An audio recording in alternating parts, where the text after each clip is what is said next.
Hi, I'm Purvi Lalwani. I'm a principal business analyst working in the capacity of a customer relationship manager for REI systems, and I'm responsible for overseeing more than 100 products for the electronic handbooks, the EHBs, for our HRSA customer.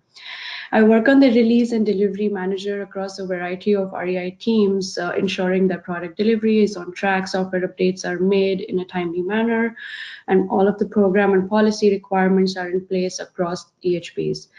It is a multi-vendor, multi-stakeholder environment, and I work with all of the teams, keeping them abreast of any updates that are coming, the impact that those would have on their products, and how to best mitigate risks. What does your career path look like? So I started off with a bachelor's degree in computer engineering and then went on to do my master's in information management. I joined REI directly after my graduation about 7 years ago. What drove me to join REI was the diversity and the customers that REI was serving and the problems and the mission that the company was trying to solve for these customers. Since then, my role has certainly evolved over time. I started off as a database engineer and then began doing data analysis. I was working with the operations team, overseeing all of the issues and tickets coming out of the HRSA system.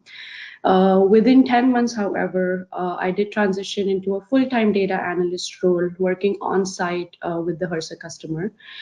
And in the 5 years that I had that position, I did gain a lot of subject matter domain knowledge of the program and the technology that is involved within this system. I then moved into a management role on another project with a different customer, the SBIR project at the US Small Business Administration, who was pursuing a similar system. This was very interesting. It had 11 different federal agencies participate in the SBIR program, and I had to manage many of these stakeholders, the annual reporting data that goes to the Congress, and taking care of the team amongst the other responsibilities.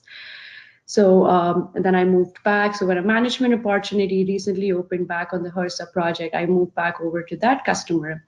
And overall, REI has been very supportive of me throughout my career. I have always spoken my mind about what I wanted to do, the kind of challenges I've wanted to tackle.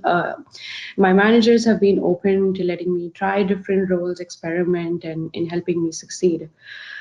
They frequently had more trust in me than I did for myself. And for my latest move, REI asked me to move back over to this customer as they needed someone who has in-depth domain knowledge, understands the customer really well, and has the ability to successfully negotiate across multiple stakeholders. What skills do you need to be successful in your job? So to do the kind of work that I would do, I would think you certainly need subject matter expertise, but also the ability to understand end-to-end processes. You do need to be able to think critically and analytically and have excellent communication and negotiation skills.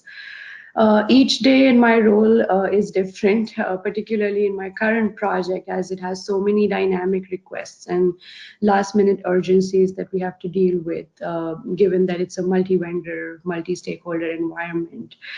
What I do love is that every day is different, even if sometimes they're difficult. And that is when the communication, coordination, negotiation aspects of my role do come in.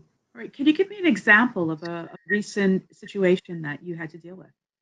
Recently, we did run into the situation where the release for one of our products was put on hold on the day of the release.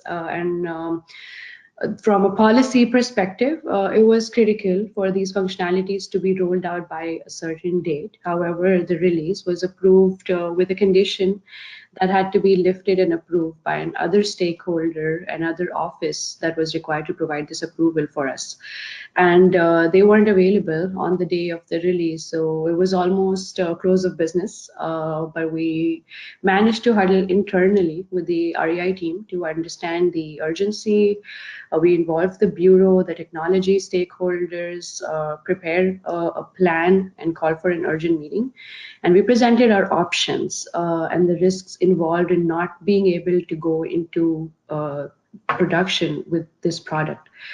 And we shared our proposed plan, the challenges, and how to best mitigate these known risks that we're currently facing with our stakeholders. And once everyone was on board with the suggested plan, we received the go-ahead and the product was successfully launched. So it was a dicey situation. Like we're in between two different offices, trying to figure a way to get this rolled out just a few hours before deployments usually begin. So it involved getting everyone together, coordination, communication, thinking critically, coming up with a plan, mitigating risks. So all of the key aspects of the role does come into play in these situations. What advice would you give to a woman who wants to walk in your footsteps? So I'd like to get started by telling you a little bit on how my journey began. So I was really afraid of making mistakes and being in a customer-facing role. I believed that I had to say yes to the customer for every request that they were making. I know now that it is okay to make mistakes. In fact, mistakes are great. You learn so much from them, especially when you can own up to it. I have found that if you made an honest mistake, admitted it, and then gave the customer a workaround or a solution on how to fix it, it all works out in the end. They appreciate that you could think ahead of the problem and provide them a solution. So I would tell young professionals, especially women, to be fearless, to be fierce, and to be open to flaws. A person who's always trying to be the best version of herself or himself, and who is open to change, and who is striving to be better than they were yesterday, will definitely succeed.